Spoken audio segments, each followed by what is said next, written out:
As the measles creep closer and closer to Wisconsin, UW experts weigh in on our policies on whether or not it should be mandatory to get the vaccine. I'm Danica Lewis with their take tonight. The case number is now over 100 nationwide, with some of the newest cases just a 2-hour drive from Madison. Other states require everyone to get a measles shot before they set foot in a private school. The Night Team's Danica Lewis looks at Wisconsin's policies and asks the experts for their advice. Well, Michelle and Eric, only 2 states, Mississippi and West Virginia, mandate a measles shot unless a child has a medical condition that prevents them from getting it. The payoff? Well, some of the best vaccination rates in the country. Here, a personal belief will pass as an exemption, and some say this outbreak could push us to rethink those rules.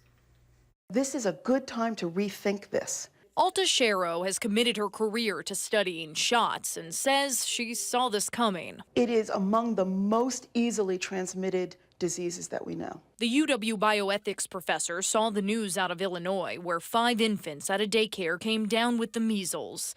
While kids younger than 1 can't be immunized, Sharo says shots are a way to keep the deadly disease in check. But I think because measles is so contagious, the only real protection is through mass vaccination to create that kind of circle of protection, herd immunity. Herd immunity is a concept that's resurfaced with this outbreak, an idea Sharo describes as having enough people vaccinated so measles stops at the source rather than spreading rapidly. She believes Wisconsin's policies that allow parents to opt out of a measles vaccine for medical, religious, or simply personal reasons creates an unnecessary danger. This child is potentially a bullet traveling through the school, and they want their children in school regardless. The bottom line is measles is out there, and it's been out there, and it still is. UW doctor Jonathan Temte has done the math and says unless nearly everyone is immune, 1 measles case can turn into 20, and the disease can be dormant for almost 2 weeks before you even feel sick. Plenty of time to pass it along. We've done pretty good, but we're getting a little bit too lax right now. One can cross the fingers that this may be a turning of the tide, yes.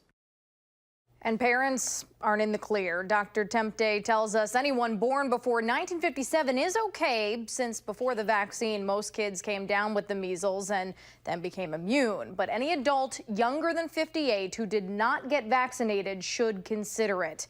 No cases of the measles yet here in Wisconsin, but both Dr. Temte and Professor Sharo say it's only a matter of time. Oh boy. All right, Danica, thank you for that report.